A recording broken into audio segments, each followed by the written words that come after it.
There you have it, folks. The IBF now has ordered Martin Bakole versus Efe Ajagba to determine the next mandatory challenger for Daniel Dubois' world heavyweight title.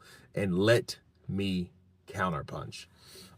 First off, that's good news and all. But what the hell happened to Zhilei Zhang and Martin Bakole? What happened with that? I have to know what's going on with these fights.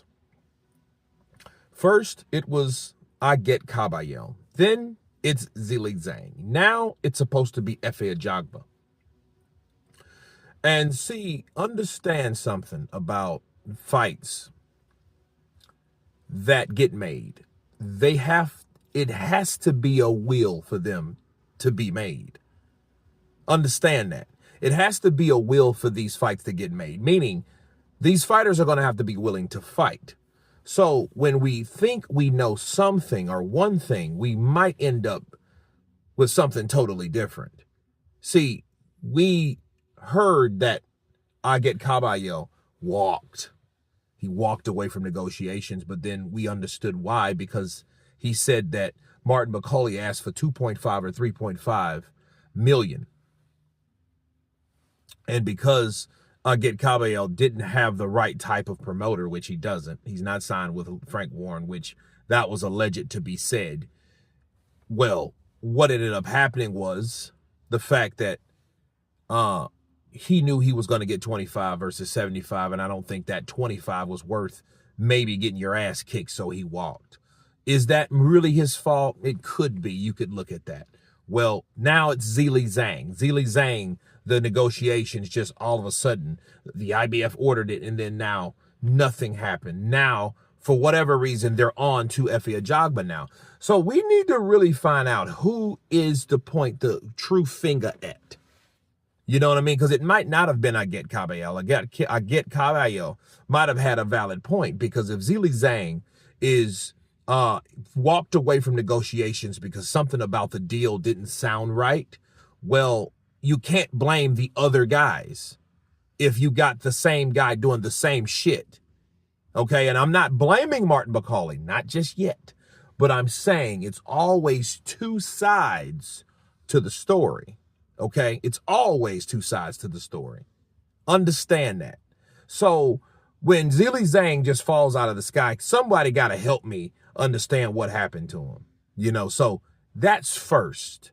But since we do have Efe Ajagba here as the next person in line, I would say let's have it. Let's have Martin Bakole fight some damn body, because I'm tired of saying, ooh, that's a good fight. Oh, that's a good fight.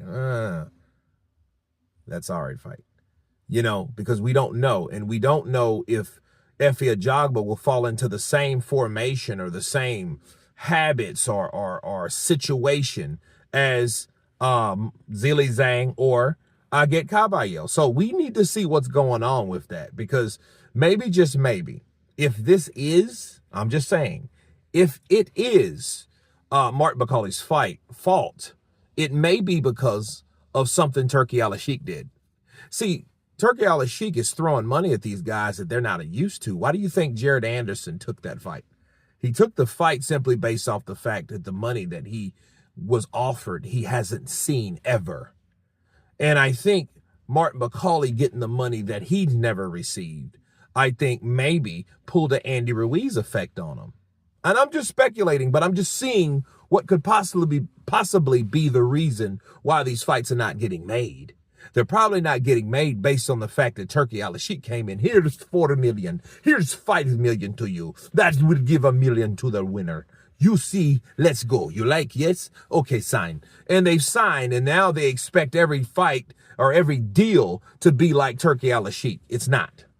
The IBF is awarding this, and it's based on a certain amount of marquee value, based on who will get and who will win the purse bid, based on who will put up the money for it. It will go back to the standard process, okay? So regular streaming programming, okay? That's what this is. And it may not be enough for Martin Bakole because he may be used to that money. But I'm just saying that's a maybe, because we have to find out what happened in the Zhilei Zhang situation, because We didn't even know that that deal was off the table this fast. All we're now knowing that the IBF has moved on from that and is now on to Efe Ajagba. But if you must know, Efe Ajagba versus Mark Bakole, yeah, I think that would be a good fight. I think Mark Bakole chops him down just based on size, because I don't think that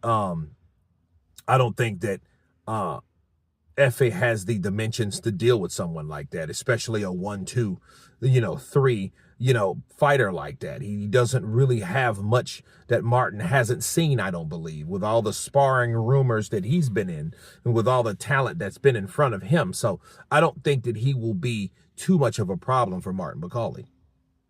But it still makes me wonder why the hell he's not fighting Zhilei Zhang. But you guys tell me what you think of the IBF moving on from Zhilei Zhang, for whatever reason I don't know, to Efe Ajagba.